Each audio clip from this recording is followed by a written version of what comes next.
Welcome, Gunrunner.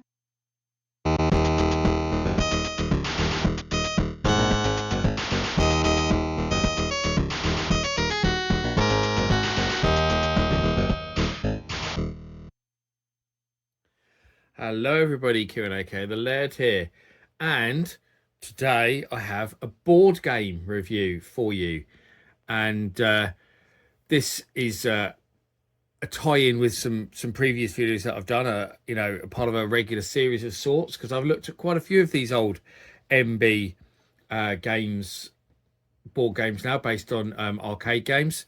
I looked at Pac-Man a long time ago. More recently, I looked at Berserk and Turbo were the last two I looked at. And there's loads of these, and I've been trying to acquire them. And I think I said in the last video I did, which I think was Berserk, my wife bought me a load of them for my birthday. Was it last year now? I think it was my birthday last year. Yeah, I've had them for quite a while. And I'm trying to work my way through them. So, I'm leaving it a couple of months and then doing another one and etc. And I have actually mentioned on the channel a few times as well that I had the Zaxxon one. I can't remember if I mentioned it in the previous video, but I know that a couple of people had asked me if I had it and stuff, and I had said that I do, and they were looking forward to seeing it. So there we go. If you're one of those people, then you'll no doubt be pleased to see this video. And this was one of the ones, actually, of all the ones I had, that I was most excited to try out, because it seems really cool from looking at the picture. The whole concept of this one, I think, looks really amazing. And it's one of those as well, a bit like Turbo, where I thought, how the hell have they turned that into an arcade game? Not an arcade game. How the hell have they turned that into a board game? But it was the image that got me. It just looks really cool, and it seems to really capture the look of the arcade game somehow. Just pretty incredible. We consider sort of Zaxxon was revolutionary for its time, with the amazing, isometric viewpoint that it had and stuff. Really incredible, innovative, groundbreaking game by Sega, and, was cloned to death, as well as having lots of decent official conversions as well. Well, no, actually not so decent, and some were decent, but not many were decent, because it was such an advanced game for the time. But so yeah, but I did like the Atari 8-bit version. I think that's excellent. That's the one I played the most. But the Atari 2600 version was weird, because it was behind the ship instead of being isometric. I had it as a kid, and I grew to like it. But having played it again in recent years, yeah, it's really not very good, to be honest. So let's have a look. I can't remember if there's anything on the back. There isn't. No, the back's blank. I did think so. These don't usually have anything on the back, which seems weird kind of now, because you would always get stuff on the back. But the backs tended to be just plain white, and they would sometimes put stuff on the inside box. A lot of these have the instructions on the inside box, but this one doesn't, actually, which is quite strange. So I'll show you what we've got in here. So that's the board. We'll have a look at the board in a minute. So I'll put all that to one side. We'll have a look what's in the box. So we've got a spinner there. There's our instructions, which should be folded over. I'm not sure why. Maybe they came like that. So we'll have a look at those in a moment, so we know how to play the game. Then we have all our pieces with all the stickers on already. So these are our barrels, for example, there. So it's got all the features of the arcade game. Here's our walls. So an integral feature of the arcade game was climbing your ship to get over the walls. We've also got gun turrets there as well. So we've got all those bits. There we have a robot who's going to blast us to oblivion by the looks of things. Pretty cool. There's our ship, or one of our ships. That's number 2. So we've got number 2 there. There's number 1, blue, and then we've got 1 and 2 in red as well. We've got a set of dice, 1 blue, 1 green. I'm not sure if they're original dice, but they're in there. So lots of different elements. I don't think there's anything under that, is there? No, there's not. So we'll have a look at that in a moment. So let's have a look at the instructions and see what they say about how this game is played, because it seems quite intriguing. So contents, we've got all of those things there. So that's good. Setting up the game, carefully touch the plate. Yeah, we've done all that. Assemble the planes. Yeah, that's all done. So that's already done for us, because obviously this game is second hand, very much so. And then sticking the labels on, and then it's got a map of the board. which shows where all the different elements go. So long walls, short walls, your home area, etc. So let's start with your mission, because that seems the best place to start here.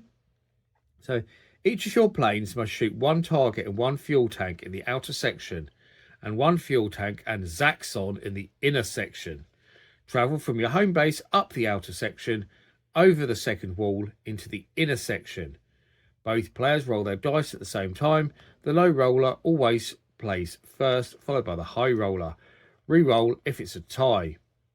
Low roller move. First, spin the spinner. The spinner points to yellow. Simply move either one of your planes the full dice count. There's colours on that you can see. If it points to the red or pale blue on the inner section of your spinner, before moving one of your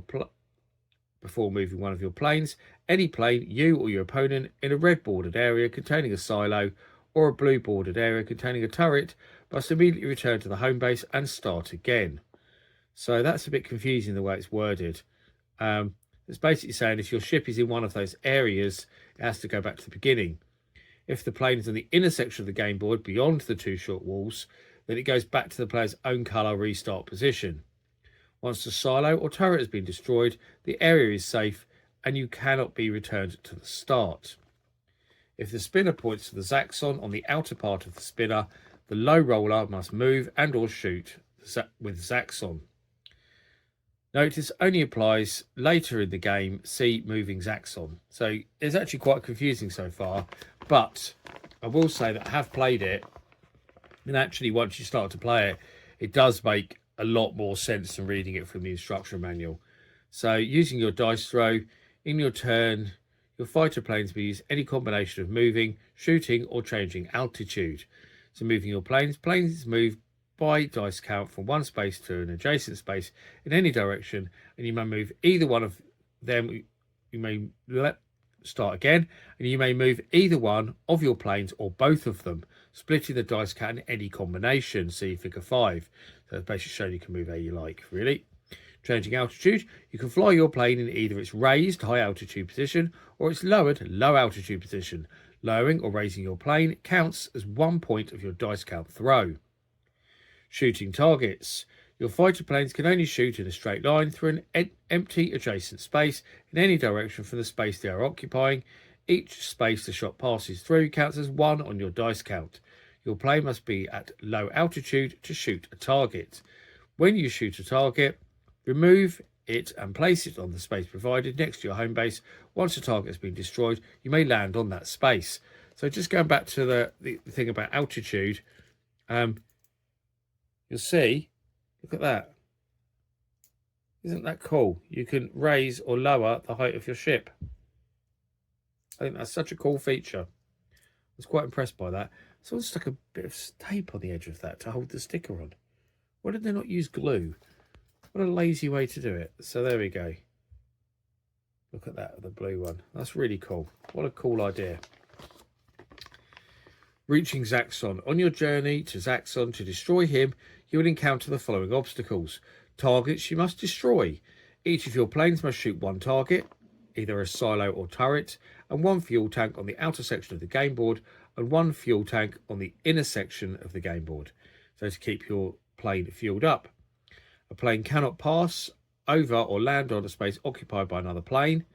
Walls. Your plane can cross a wall only at the low middle section and must be at the high altitude. So this is where these come in. Where is it? Yeah, so there we go. You've got the bit in the middle, just like you do in the arcade game. So that's the only part you can actually pass through, which is very clever as well. Indestructible targets. The gun turret and missile silo surrounded by purple triangles on the inner section of the board cannot be destroyed. Optional targets. The other silo and gun turret on the inner section can be destroyed, but this is optional. It may be a good strategy to destroy them so that they cannot shoot your plane, or you may leave them to hinder your opponent. They should be removed to the space near your home base. Dogfights. The only area in which you can shoot down an enemy plane is the area with the red dots. Both planes must be in the red dotted area and be at the same level, high or low, when you shoot. The shot down fighter is removed to one of its own coloured restart positions. The radar barrier. This is represented by wavy lines in the dogfight area. To pass through the radar on your turn, you must roll a higher dice count than your opponent. You can shoot through the barrier in either direction, whether you're the high roller or low roller. And then moving Zaxxon. When a plane crosses the radar barrier, Zaxxon is alerted and ready to move and shoot fighter planes. Now every time the low roller spins Zaxxon, he moves and or shoots with Zaxxon according to the full dice count rolled. So there we go. After moving Zaxxon, the player moves his plane by the same dice count. Zaxxon can move sideways, forwards or backwards as shown in figure 7, but only within the area with the black dots. Each space moved counts as one of your dice count. Note that Zaxxon always stays parallel to the radar screen whenever it moves. Zaxxon also shoots in a straight line in any one of 4 directions forward from either the 2 spaces it's standing on, as shown in figure 8. The shot travels through adjacent spaces until it hits either a fighter plane or the black border area and can hit a plane outside the black dotted area. Each shot along a single straight line counts as 1 dice roll, no matter how many spaces it passes through. Figure 9 for an example of Zaxxon shooting a plane. Note, all the dice count must be used to either move or shoot with Zaxxon. If Zaxxon shoots your plane, it's immediately removed and placed in one of your coloured restart spaces. So basically you can use your dice throw to either move or shoot, which is quite clever, I think. Destroying Zaxxon, your final task is to try and shoot Zaxxon with both of your planes. When attacking Zaxxon, your planes cannot enter the Zaxxon area marked with the black dotted spaces. To shoot Zaxxon, use your dice count in the normal way. If successful, then the plane's mission is complete and is returned to its space behind the home base.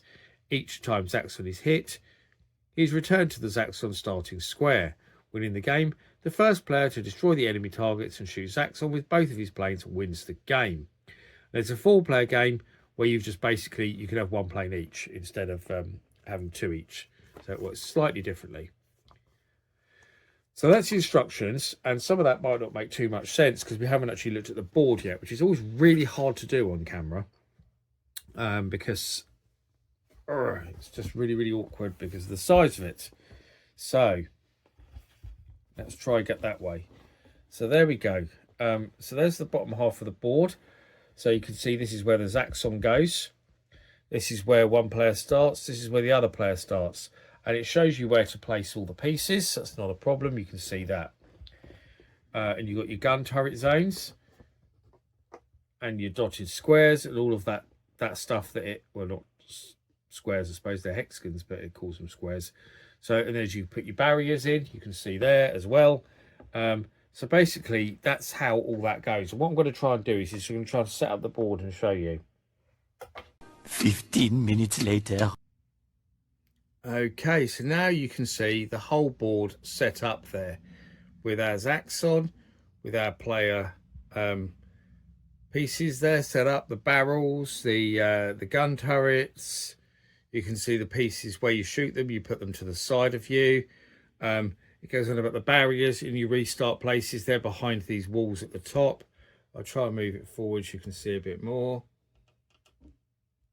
So yeah, that's the whole board set up. And a lot of people ask me why I don't play the games when I do these video board game reviews.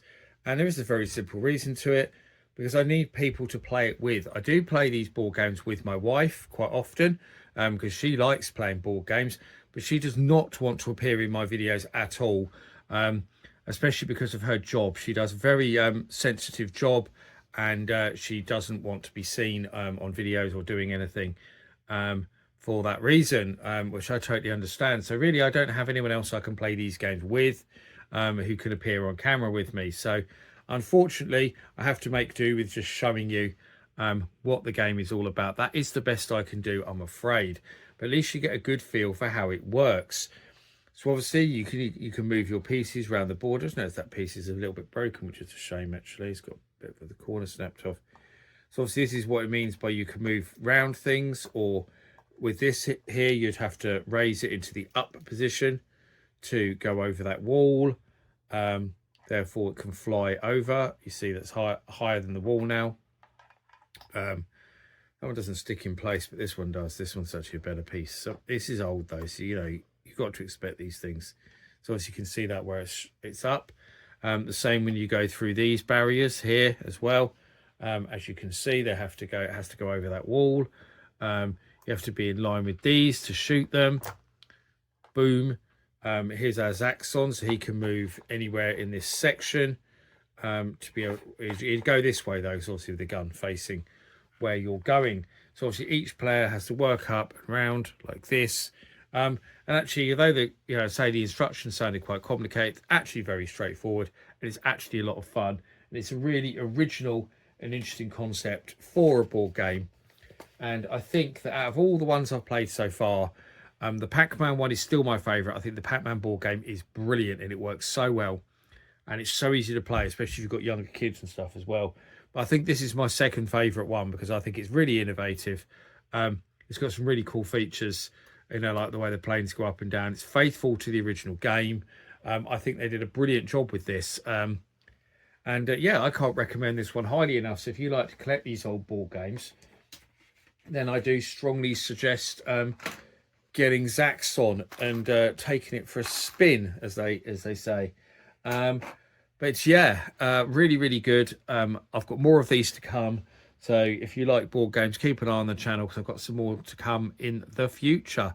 And some other interesting things as well. I've actually got some retro jigsaws as well. And I wondered if it would be a cool idea to do some of those and just film me putting them together and then speed it up, obviously. So you've got a speed build on camera if that's something you'd enjoy.